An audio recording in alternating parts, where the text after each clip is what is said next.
제180편 작별 설교. 최후의 만찬을 마치면서 시편을 찬송한 후에 사도들은 예수가 즉시 야영지로 돌아가시리라고 생각하였지만 그는 더 앉아있으라고 지시하였다. 주는 말했다.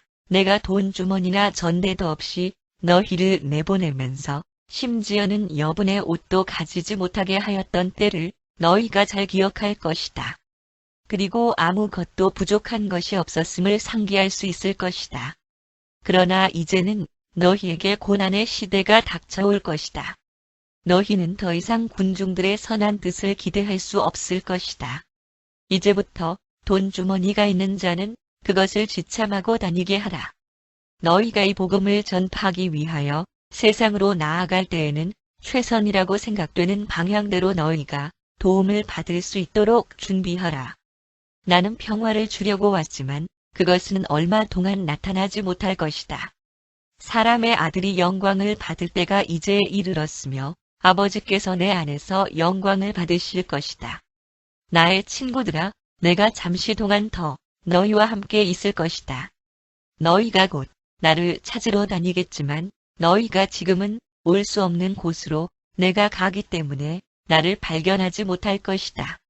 그러나 내가 지금 나의 일을 다 마친 것처럼 너희도 이 땅에서의 일을 다 마친 후에는 내가 지금 아버지께로 갈 준비를 하는 것처럼 너희도 내게로 오게 될 것이다. 나는 곧 너희를 떠나겠고 너희는 나를 이 땅에서 볼 수 없게 되겠지만 나의 아버지께서 내게 주신 왕국으로 너희가 올라올 때 너희 모두는 다음 시대에 나를 만나게 될 것이다. 1. 새 계명. 잠시 동안 자유로운 대화를 나눈 후에 예수가 일어나셔서 말했다. 너희가 기꺼운 마음으로 서로 어떻게 섬겨야 하는지를 알려주는 하나의 비유를 너희에게 보여주었을 때 내가 너희에게 새로운 계명을 주기를 갈망한다고 말하였는데 내가 이제 너희를 떠나려 함으로 그것을 주려고 한다. 너희가 서로 사랑하라. 너희 이웃을 너희 자신처럼 사랑하라고 명한 계명을 잘 알 것이다. 그러나 나는 나의 자녀들의 편에서의 그러한 진지한 헌신에도 전적으로 만족하는 것은 아니다. 나는 너희들이 믿음을 지니고 있는 형제 신분의 왕국 안에서 더욱 큰 사랑의 실천을 행하기를 원한다. 그래서 나는 너희에게 새로운 계명을 주겠다. 내가 너희를 사랑한 것과 같이 너희가 서로 사랑하라. 그리고 너희가 그렇게 서로 사랑하면 이것으로써 모든 사람이 너희가 내 제자인 줄을 알게 될 것이다. 나는 새로운 이 계명을 너희에게 주면서 너희 혼에게 어떤 새로운 짐도 더하지 않으며 오히려 나는 너희에게 새로운 기쁨을 주고 너희 가슴이 친구들에게 애정을 쏟는 환희를 깨달음으로써 새로운 즐거움을 체험하게 한다. 나는 흘러나오는 슬픔을 참으면서까지 너희들과 너희 친구들에게 나의 애정을 줌으로써 최극 기쁨을 체험하고자 한다. 내가 너희를 사랑한 것처럼 너희도 서로 사랑하라고 내가 청하였을 때 나는 헤아릴 수 없이 깊은 애정을 너희 앞에 높이 들어 나타내었던 것인데 왜냐하면 사람이 이것보다 친구들을 위하여 자기 목숨을 버리는 것보다 더 큰 사랑을 할 수 없기 때문이다. 그리고 너희는 내 친구들이며 내가 너희에게 가르쳤던 것을 너희가 기꺼이 행하기만 하면 너희는 영원히 나의 친구가 될 것이다. 너희는 나를 주라고 불렀지만 나는 너희를 하인이라고 부르지 않았다.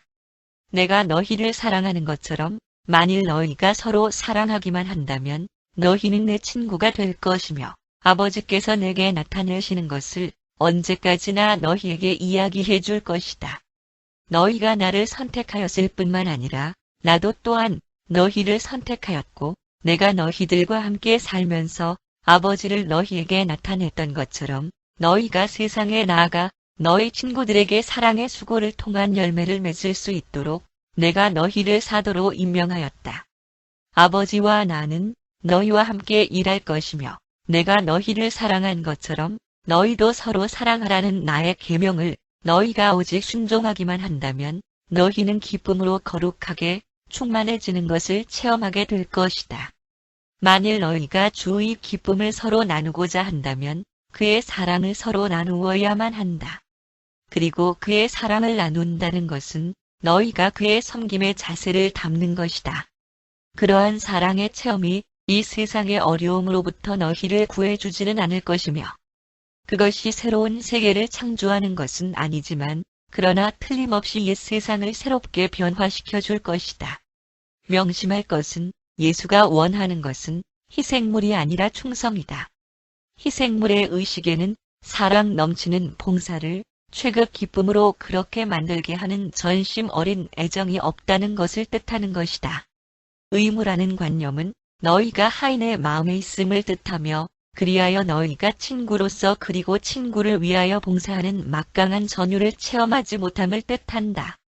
친구 관계로부터 나오는 충동은 의무감으로부터 나오는 모든 신념들을 초월하며 그리고 친구를 위한 친구의 봉사는 결코 희생이라고 불리지 않을 것이다. 주는 사도들에게 그들이 하느님의 아들들임을 가르치셨다. 주는 그들을 형제라고 부르셨으며 떠나가신 후 지금도 그들을 자기 친구라고 부르신다. 2. 포도나무와 가지들. 그러고 나서 예수는 다시 일어나셔서 사도들에게 계속 가르치셨다. 나는 참 포도나무이고 나의 아버지는 농부이시다. 나는 포도나무이고 너희는 그 가지들이다. 그리고 아버지는 오직 너희가 풍성한 열매를 맺히게 되기만을 원한다. 포도나무의 가지를 치는 것은 오직 가지들이 더 많은 열매를 맺히게 하기 위해서이다. 나에게서 나온 모든 가지들 중에서 열매를 맺지 못하는 것마다 아버지께서 잘라버리실 것이다. 열매를 맺는 모든 가지들은 더욱 많은 열매를 맺도록 아버지께서 깨끗하게 씻으실 것이다. 너희는 내가 말한 말들을 통하여 이미 깨끗하게 되었지만 계속해서 씻어야만 한다. 너희는 내 안에 거해야만 하고 나는 너희 안에 거해야 한다. 만일 가지가 포도나무에서 잘리면 죽게 될 것이다. 포도나무에 붙어있지 않은 가지는 열매를 맺을 수 없는 것처럼 너희가 내 안에 거하지 않으면 사랑으로 하는 봉사의 열매를 맺을 수 없다. 나는 참 포도나무이며 너희는 살아있는 가지라는 것을 기억해라. 내 안에 살고 또 내가 그 안에서 사는 자는 영의 열매를 많이 맺을 것이며 영적 수확을 얻는 최극 기쁨을 체험할 것이다. 만일 너희가 나와의 이 살아있는 영적 관계를 유지한다면 너희가 풍성한 열매를 맺을 것이다. 만일 너희가 내 안에 거하고 내 말이 너희 안에 살아있다면 너희는 나와 자유롭게 교제할 수 있을 것이며 그렇게 되면 살아있는 나의 영이 내게 주입되어 그로써 너희가 무엇이든 지간에 내 영의 뜻을 물을 수 있고 아버지께서 우리의 청원을 받아줄 것이라는 확신 안에서 그것을 행할 수 있게 될 것이다. 아버지께서 영광을 받으시는 것은 포도나무에 많은 살아있는 가지들이 있고 모든 가지들이 풍성한 열매를 맺음에 있다. 그리고 이러한 열매 맺는 가지들, 내가 저들을 사랑한 것과 같이 다른 이들을 사랑하는 나의 친구들, 을 세상이 보게 될 때 모든 사람은 너희가 정말로 나의 제자들인 것을 알게 될 것이다. 내 아버지께서 나를 사랑한 것처럼 나도 너희를 사랑한다. 만일 내가 너희에게 가르친 것을 너희가 행한다면 내가 아버지의 말씀을 지키고 그의 사랑에 영원토록 거하는 것처럼 너희도 내 사랑 안에 거하게 될 것이다. 유대인들은 메시아가 다윗 혈통의 포도나무로부터 나오는 줄기가 될 것이라고 오랫동안 가르쳤으며 이러한 전통적인 가르침을 기념하여 헤롯 성전으로 들어가는 입구에는 큰 포도와 그것이 붙어있는 포도나무 무늬로 장식되었다. 주가 이날 밤 그 다락방에서 그들에게 사도들에게 말하는 동안 그들은 모두 이러한 것들을 마음속에 떠올리고 있었다. 그러나 기도에 관한 주의 가르침들이 오해되면서 아주 슬픈 일이 후에 발생되었다. 주의 말씀이 정확하게 기억되고 이어서 사실 그대로 기록되었다면 이러한 가르침들에 관한 어려움이 거의 없었을 것이다. 그러나 기록이 만들어질 때 신자들은 결국에는 기도를 할 때 예수의 이름으로 기도하는 것을 일종의 최극 마술이라도 되는 듯이 그들이 원하는 것은 무엇이든지 아버지로부터 받을 수 있다고 생각했다. 정직한 사람들은 수세기 동안 이 걸림돌에 부딪혀서 그들의 신앙이 난파당했다. 기도가 너희들의 방식대로 진행하기 위한 것이 아니라 오히려 하느님의 방법을 취하는 하나의 과정, 아버지의 뜻을 어떻게 깨달을 것이며 실천할 것인가를 배우는 체험이라는 사실을 신자들의 사회에서 받아들이기까지 얼마나 더 기다려야 하는가? 너희의 뜻이 그의 뜻과 참으로 일치할 때 너희는 합치된 뜻에 의해 생각되는 것은 무엇이든지 요청할 수 있으며 응답받을 것이라는 사실은 조금도 틀림이 없다. 그리고 그러한 결합된 뜻은 포도나무의 생명이 살아있는 가지들 속으로 그리고 그것들을 통하여 흐르는 것처럼 예수에 의해서 그리고 그를 통해서 효력이 발생된다. 신성과 인간성 사이에 이 살아있는 연결이 실제하고 있을 때 만일 인간성이 경솔하고 무례하게 이기적인 편안함과 그리고 허영심에 찬 성취를 위해서 기도한다면 그러한 경우에 단지 신성한 응답만이 있을 수 있을 뿐이다. 살아있는 가지의 줄기에서 영의 열매가 더욱 많이 열릴 뿐이다. 포도나무의 가지가 살아있을 때 모든 청원에 오직 하나의 응답이 있으니 더욱 많은 포도를 맺는 것이다. 사실 가지는 오로지 열매를 맺는 것, 포도를 맺기 위하여 존재할 뿐이며 그 외에는 그 어떤 것도 할 수 없다. 그러므로 참된 신자는 오직 영의 열매를 맺으려는 목적을 위해 존재하고 있는 것이다. 자신이 하느님에게서 사랑을 받은 것처럼 사람을 사랑하는 것. 예수가 우리를 사랑한 것과 같이 그렇게 우리가 서로를 사랑해야만 하는 것. 이다. 그리고 아버지의 교육 단련의 손이 포도나무에 가해지는 것은 사랑에서 이루어지는 것이며 가지들로 더 많은 열매를 맺게 하기 위해서이다. 그리고 현명한 농부는 오직 죽어있고 열매 맺지 못하는 가지만 잘라버린다. 예수는 자신의 사도들에게조차도 기도가 영이 지배하는 왕국 안에서 영으로 태어난 신자들의 기능이라는 것을 깨닫도록 이끄는 데 큰 어려움을 겪었다. 3. 세상의 적대. 11사도들이 포도나무와 가지의 설교에 대한 토의를 끝내기도 전에 주는 자기 때가 곧 이르게 되었음을 아시고 그들에게 좀 더 말하기를 원한다는 뜻을 비치시며 말했다. 내가 너희를 떠나게 되었을 때 세상의 적대감 때문에 용기를 잃지 않도록 하라. 연약한 가슴을 가진 신자들이 너희를 배반하고 왕국의 적들에게 가담하더라도 낙심하지 말라. 세상이 너희를 미워하게 된다면 세상이 너희를 미워하기 전에 이미 나를 미워했었다는 것을 회상해야 할 것이다. 만일 너희가 이 세상에 속하였다면 세상은 자신에게 속한 것이기에 사랑하겠지만 그러나 너희는 그렇지 않으므로 세상이 너희를 사랑하지 않으려는 것이다. 너희가 이 세상에 있지만 너의 삶은 세상과 같지 않아야 한다. 너희가 선택받은 이 세상에게 다른 세상의 영을 나타내려고 내가 너희를 세상으로부터 선택하였다. 그러나 내가 너희에게 이른 말을 항상 기억해라. 하인은 주인보다 크지 않다. 그들이 나를 핍박하였다면 너희도 또한 핍박할 것이다. 내 말이 믿지 않는 자들에게 거슬렸다면 너희 말도 또한 그들에게 거슬릴 것이다. 그들이 나와 또한 나를 보내신 그분을 믿지 않기 때문에 이 모든 것을 너희에게 할 것이다. 그리하여 너희는 나의 복음을 위하여 많은 일을 당할 것이다. 그러나 너희가 이 시련을 견디어낼 때 나도 그렇게 하늘 왕국 복음을 위하여 너희보다 먼저 고통받았음을 회상해야 할 것이다.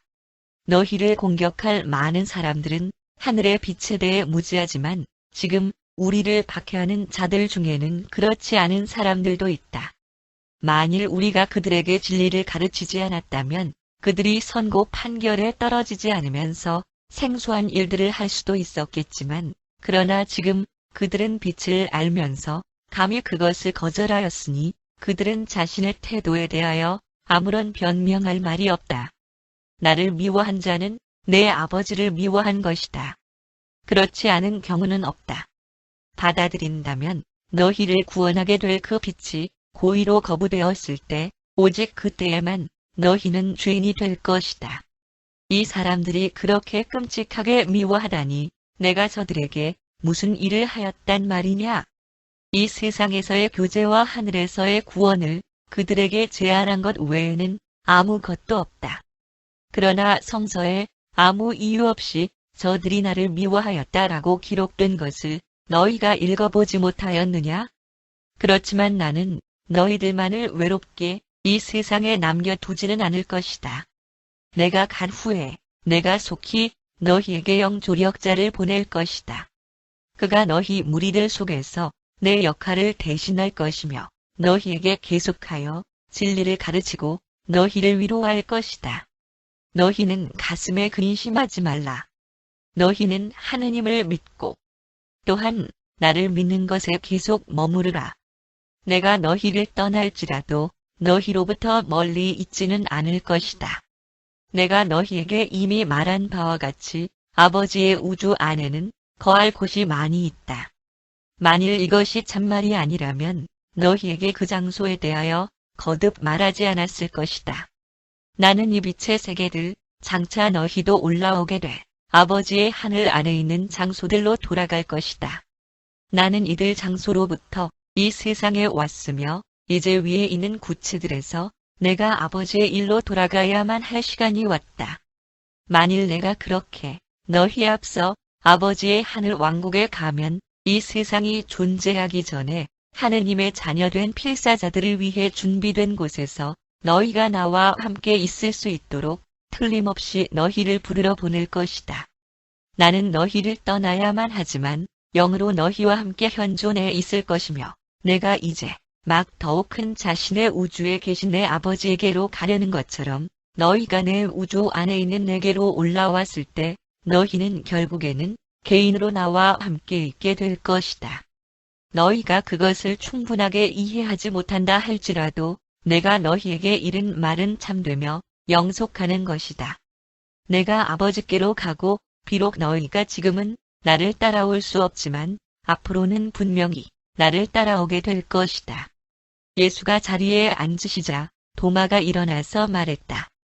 주여, 당신이 어디로 가시려고 하는지 우리가 알지 못하니.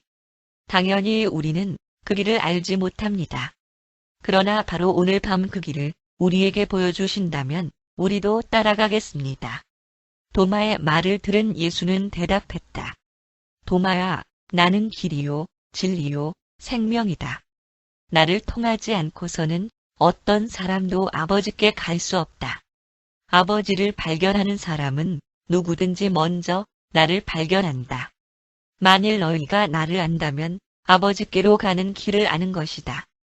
그리고 너희가 나를 알고 있으니 너희가 나와 함께 살았고 지금 나를 보기 때문이다. 그러나 이 가르침은 대부분의 사도들 특히 빌립에게는 너무 어려운 것이었으며 그는 나다니엘과 몇 마디 말을 한 후에 일어나서 말했다. 주여, 저희에게 아버지를 보여주십시오. 그러면 말씀한 모든 것들이 분명해질 것입니다. 빌립이 말을 마치자 예수는 말했다. 빌립아, 내가 너와 그토록 오랫동안 같이 있었는데 너는 아직도 나를 모르겠느냐? 내가 다시 분명히 말하겠는데 나를 본 사람은 이미 아버지를 보았다. 그런데 어떻게 아버지를 우리에게 보여달라고 말할 수 있느냐? 내가 아버지 안에 있고 아버지는 내 안에 계시다는 것을 너는 믿지 못하겠느냐?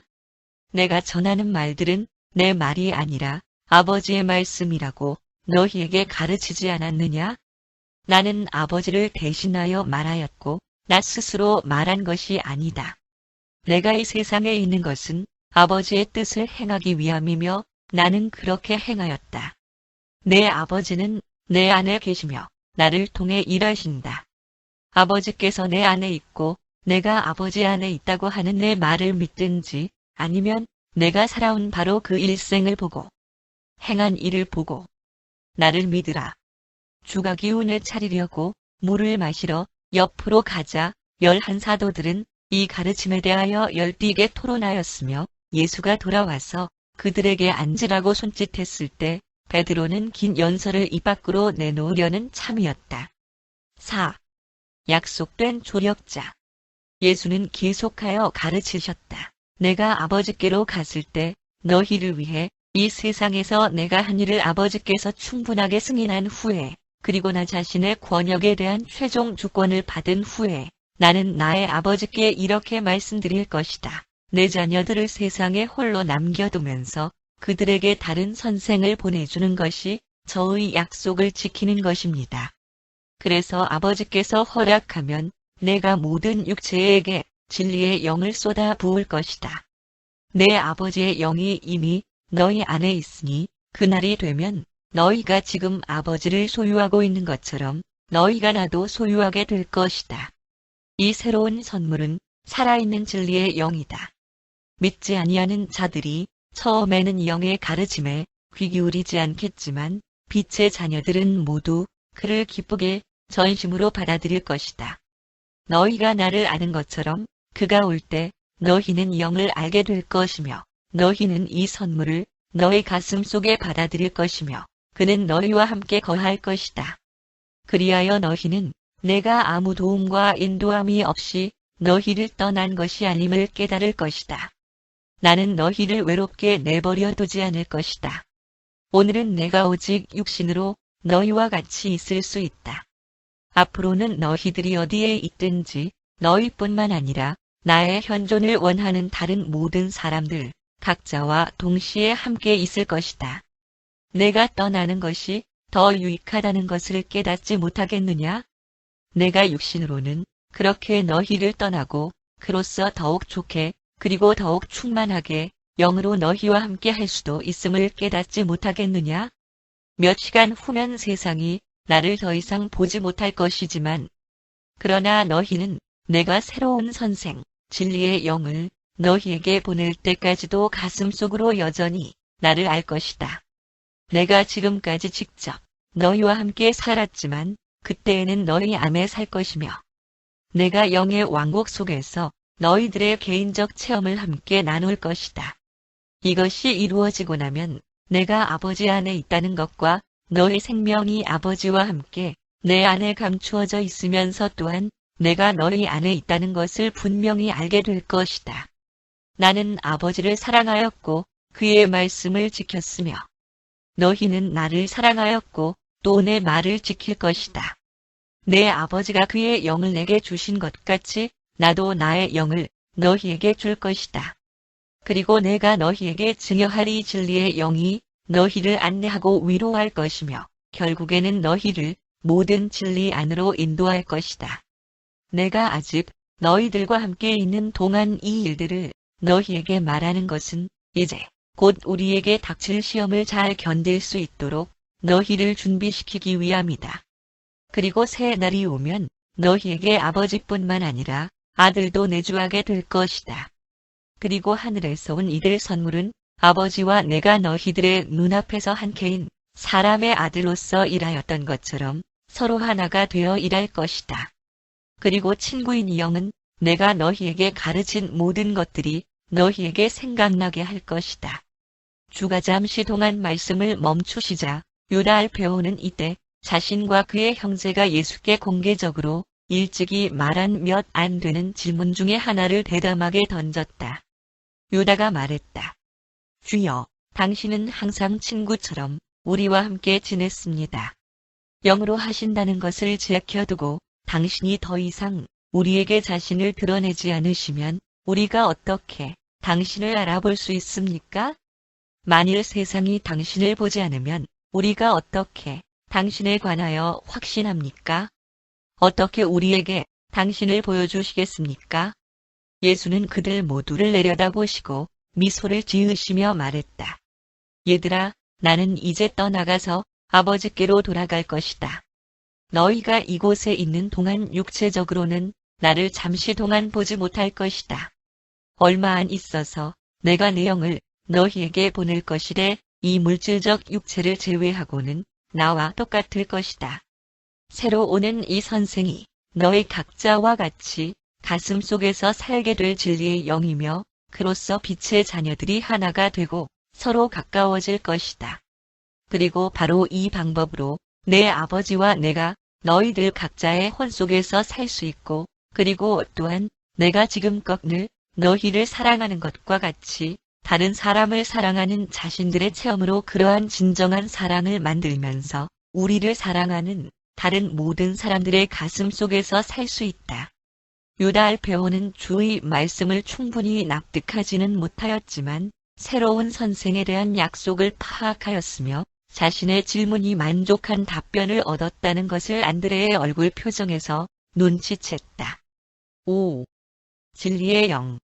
예수가 신자들의 가슴 속으로 보내시고 모든 육체에게 부어주시겠다고 약속한 새로운 조력자는 진리의 영이다. 이 신성한 자질은 진리의 서신이나 율법이 아니고 진리의 형식이나 표현으로서 기능하는 것도 아니다. 새로운 선생은 진리에 대한 신념, 진정한 영적 차원에 있는 참된 의미에 대한 인식이요 확신이다. 그리고 이 새로운 선생은 살아있고 성장하는 진리, 확대되고 펼쳐지는 그리고 적응성이 있는 진리이다. 신성한 진리는 영으로 식별되는 것이며 살아있는 실체이다. 진리는 신성의 실현과 그리고 하느님과 교제하고 있음을 의식하는 그러한 높은 영적 차원에서만 존재한다. 너희는 진리를 알 수 있고 진리를 실천할 수 있다. 너희는 혼 속에서 진리가 자라는 것을 체험할 수도 있고 마음속에서 그 깨우침이 주는 해방을 누릴 수도 있다. 그러나 너희는 진리를 인간 행위의 공식, 규범, 교리 또는 지적 원형들 안에 가두어 둘 수는 없다. 너희가 신성한 진리를 인간적 정형화로 담아내려고 할 때 그것은 급속히 죽는다. 감금된 진리를 죽은 뒤에 구출하려는 것은 기껏해야 지능화 작용으로 영화롭게 된 지혜가 특이한 형태에서 실현되는 것으로 고작 결국 생겨날 뿐이다. 정적인 진리는 죽어있는 진리이다. 그리고 오직 죽은 진리만이 이론으로 유지될 수 있다. 살아있고 살아나게 하는 진리는 역동적이며 그리고 오직 그것만이 인간 마음속에서 체험적 실제를 향유할 수 있다. 지능은 조화 우주 마음의 실제에 의해 비추어지는 물질적 실제에서 성장하며 나온다. 지혜는 의미에서의 새로운 차원으로 높아지고 그리고 지혜 보조자의 우주 자질의 현존에 의해 활성화되는 지식에 대한 의식으로 이루어진다.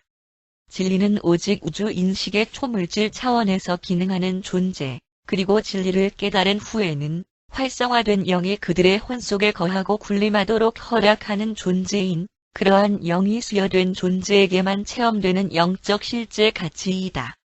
우주 통찰력의 참된 자녀는 모든 지혜로운 말 속에서 살아있는 진리의 영을 찾는다. 하느님을 아는 모든 개별 존재는 신성한 달성에 살아있는 진리 차원에 이르기까지 지혜를 꾸준히 높인다. 영적으로 진보하지 못하는 혼은 항상 살아있는 진리를 지혜에 죽어있는 차원으로 그리고 단지 드높여진 지식의 권역으로 끌어내린다. 진리의 영에서의 초인간적 통찰력을 벗어버렸을 때 황금률은 높은 윤리적 행위 규칙에 지나지 않는다. 황금률이 글자 그대로 해석되면 친구들에게 크나큰 반감을 주는 도구가 된다. 지혜의 황금률을 영적으로 식별하지 못하면 너희가 모든 사람이 마음속에 있는 충분하고 솔직한 진실을 너희에게 이야기해주기를 원하기 때문에 그러므로 너희도 너희 마음속에 있는 모든 생각을 모두 솔직하게 동료들에게 이야기하지 않으면 안 된다는 것을 너희가 생각해내야만 할 것이다. 황금률에 대한 이러한 비영적 해석은 말할 수 없는 불행과 끝없는 슬픔을 가져올 수밖에 없을 것이다. 어떤 사람들은 황금률이 마치 인간 형제 우애 관계에서의 순수하게 지적인 확인으로 그것을 헤아리고 해석한다. 또 어떤 사람들은 인간 개인성의 부드러운 느낌에 대한 감정적 만족으로서 인간관계에서의 이 표현을 체험한다. 다른 사람들은 동일한 이 황금률을 모든 사회적 관계를 재는 잣대, 사회 행위의 표준으로 여긴다. 또 다른 사람들은 이 문구 안에 모든 형제우애에서의 관계에 대하여 도덕적 책무의 가장 높은 개념을 구현시킨 어느 위대한 도덕 선생이 내린 적극적 훈령으로서 그것을 보고 있다. 그러한 도덕적 존재들의 삶 속에서 황금률은 그들의 모든 철학의 지혜로운 핵심이며 범위가 된다. 하느님을 아는 진리를 사랑하는 자의 믿음을 지닌 형제 신분의 왕국에서 이 황금률은 그들이 자신들과 신자에 접촉하는 결과로 가능한 한 가장 높은 선을 받을 수 있도록 그들 자신을 자신들의 동료와 그렇게 관계하도록 요구하는 것으로서 하느님의 필사 자녀들이 주의 이 권고 명령을 바라보게 만드는 보다 높은 차원의 해석 위에서의 영적 실현에 살아있는 본질 특성을 가지고 있다. 내 이웃을 내 자신처럼 사랑하는 것. 이것이 참 종교의 본질이다. 그러나 황금률에 대한 가장 높은 실현과 가장 진실한 해석은 그러한 신성한 선언의 영구적이고 살아있는 실체에서의 진리의 영에 대한 의식에 있다. 이러한 우주관계의 법칙에서의 참된 조화 우주 의미는 오직 그 자체의 영적 실현 안에서 아들의 영에 의해서 필사 사람의 혼 속에 내주하는 아버지의 영에게 행위의 법칙을 해석하는 것으로 계시된다. 그리고 영에 인도된 그러한 필사자들이 이 황금률의 참된 의미를 깨달을 때 그들은 친근한 우주에서 시민이 되었다는 확신으로 가득 차게 된다. 그리고 영적 실체에 관한 그들의 이상은 예수가 우리 모두를 사랑하였던 것과 같이 그들이 자기 동료들을 사랑할 때에만 만족될 것이며 또한 그것이 하느님의 사랑을 실현하는 실체이다. 악에 저항하지 말라는 주의 가르침과 관습을 너희가 적절하게 납득하기를 소망하기 전에 먼저 모든 하느님의 아들의 개별적 수용 능력과 요구에 맞는 신성한 진리에서의 조화 우주 적응성과 살아있는 융통성에 바로 이 똑같은 철학이 이해되어야만 한다. 주의 가르침은 기본적으로 영적 선언이다. 그의 철학에서의 물질적 암시마저도 그러한 것들의 영적 상관관계와 분리되어서는 유익하게 고려될 수 없다. 주의 권고 명령에서의 영은 우주에 대한 모든 이기적 반응에 대한 무저항에 있으며 동시에 참된 영적 가치들, 신성한 아름다움, 무한한 선, 그리고 영원한 진리, 하느님을 아는 것과 점차 그와 같이 되는 것, 의정의로운 차원을 적극적이고 진보적으로 달성하는 데 있다. 사랑, 사심없음은 진리의 영의 인도에 따라서 여러 관계들을 항상 생생하게 재적응하는 해석을 거쳐야만 한다. 사랑은 사랑받는 개별 존재에 대한 가장 높은 조화 우주선의 항상 변하고 확대되는 개념을 그것으로서 파악해야만 한다. 그러고 나서 사랑은 더 나아가서 우주의 다른 시민에 대한 영으로 인도된 한 필사자의 사랑에서의 성장하고 살아있는 관계에 의해 영향받을 가능성이 있는 모든 다른 개별 존재에 관하여 바로 이 똑같은 태도를 계속 가진다. 그리고 이 살아있는 사랑의 적응 전체는 현존하는 악의 환경과 신성한 운명의 완성에 대한 영원한 목적의 둘 모두에 비추어서 효과가 이루어져야만 한다. 그러므로 우리는 황금률이나 무저항에 대한 가르침이 결코 교리나 교훈으로 적절하게 납득될 수 없다는 것을 명백하게 인지해야만 한다. 그것들은 오직 살아있는 그 자체로서 한 인간 존재와 다른 존재에 사랑하는 접촉을 지시하는 진리의 영의 살아있는 해석 속에서 그 의미를 깨달음으로써 이해될 수 있을 뿐이다. 그리고 이 모든 것은 옛 종교와 새 종교의 사이에 있는 차이를 분명하게 나타내 준다. 옛 종교는 자아 희생물을 가르쳤고 새 종교는 오직 자아 망각, 연합된 사회봉사와 우주 이해 속에서의 증진되는 자아 실현을 가르친다. 옛 종교는 공포를 인식함으로써 동기를 일으켰다. 새 왕국 복음은 진리에 대한 신념, 영원한 우주적 진리의 영에 의해서 좌우된다. 그리고 경건이나 교리에서의 충성이 아무리 크더라도 왕국을 믿는 자들의 일생의 체험 속에서 살아계신 하느님의 영으로 태어난 아들들의 특징인 그러한 자발적이고 관대하며 진지한 우정이 빠져있는 것을 보상해 줄 수는 없다. 뿐만 아니라 전통이나 형식적인 경배의 의례적 체계도 자기 동료에 대한 진정한 연민의 모자람을 보상할 수 없다. 6. 떠나야 할 필요성. 베드로, 야고보, 요한, 그리고 마태가 주께 여러 가지 질문을 한 후에 그는 작별 설교를 계속하면서 말했다. 내가 떠나기 전에 이 모든 일들을 이야기하는 것은 곧 너희에게 닥칠 일들에 너희가 미리 대비하여 심각한 실수를 범하지 않게 하려는 것이다. 당국자들은 다만 너희를 회당 밖으로 쫓아내는 것으로 만족하지 않을 것이다. 너희에게 경고하건대 너희를 죽이는 자들은 그들이 하느님께 봉사하는 것이라고 생각할 때가 가까워 오고 있다. 그리고 그들은 아버지를 알지 못하기 때문에 너희에게 그리고 너희가 하늘의 왕국으로 인도한 사람에게 이들 모든 일을 하는 것이다. 그들은 나를 받아들이기를 거부함으로써 아버지를 알기를 거절하였다. 내가 너희를 사랑한 것 같이 너희도 서로 사랑하라는 나의 새 계명을 만일 너희가 지켜왔다면 그들이 너희를 거부할 때 곧 나를 거절하는 것이다. 내가 이 모든 일들에 관하여 너희에게 미리 이야기하는 것은 나의 때가 지금 이른 것 같이 너희들의 때가 이르게 될 경우에 내가 이미 모든 것을 알고 있었다는 사실과 나의 영이 나를 위하여 그리고 복음을 위하여 고난을 당하는 너희와 함께 있다는 사실을 너희가 기억함으로써 대담함을 얻게 하기 위함이다. 내가 처음부터 너희에게 그토록 분명하게 말한 것은 바로 이런 목적에서였다. 사람의 적대자는 바로 자기 집안에 있는 저들이 될 수도 있다고 너희에게 경고까지 하였다. 비록 왕국 복음이 개별 신자의 혼에게 반드시 위대한 평화를 주겠지만 인류가 전심으로 나의 가르침을 기꺼이 믿고 아버지의 뜻을 행하는 관행이 확립될 때까지는 땅의 평화를 가져다 주지는 않을 것이다. 내가 이제 너희를 떠나게 되었고 아버지께로 갈 때가 가까이 이르렀음을 보면서 너희 중에 아무도 왜 우리를 떠나십니까?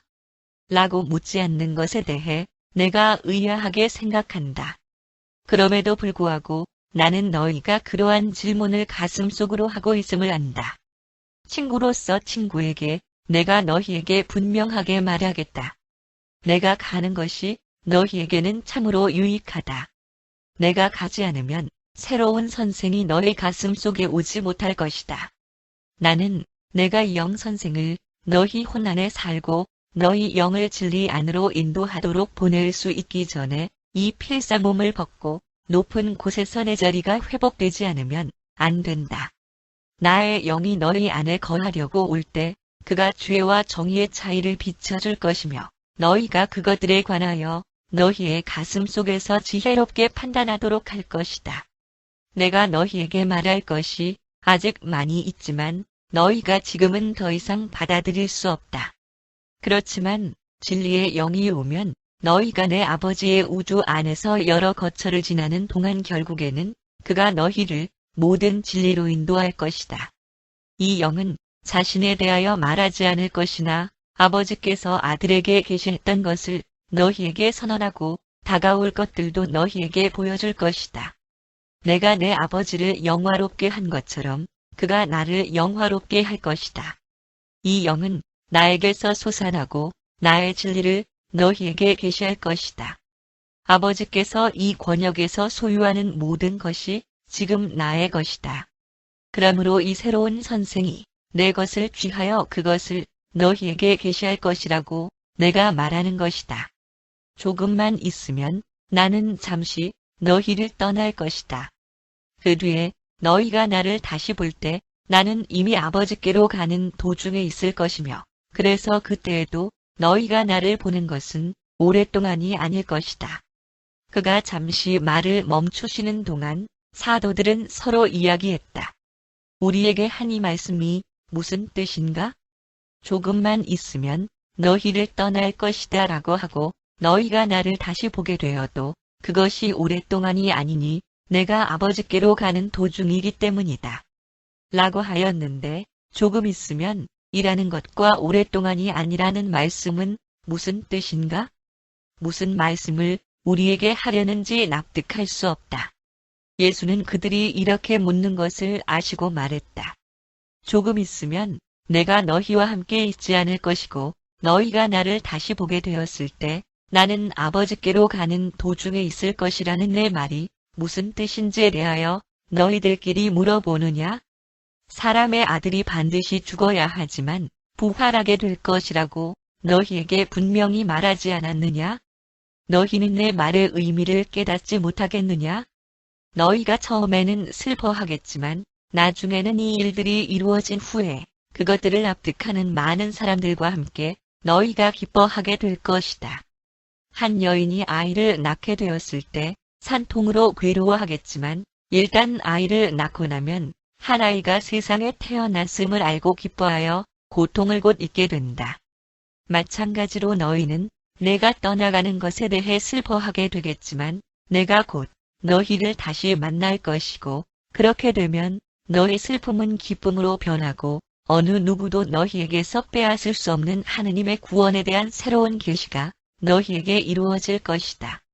그리고 온 세상이 죽음을 이기는 바로 이 생명의 계시로 인하여 복을 받을 것이다. 이제까지 너희가 모든 요청을 아버지의 이름으로 하였다. 너희가 나를 다시 본 뒤에는 너희는 또한 내 이름으로도 구하여도 되며 그리하면 내가 너희 말을 들을 것이다. 지금까지는 내가 너희에게 격언으로 가르쳤고 비유로 말하였다. 내가 그렇게 한 것은 너희가 오직 영적으로 어린아이와 같았기 때문이었다. 그러나 내가 아버지와 그의 왕국에 관하여 분명하게 말할 수 있는 때가 이르렀다. 그리고 내가 이렇게 하려는 것은 아버지 자신이 너희를 사랑하고 너희에게 보다 충분하게 계시되기를 원하기 때문이다.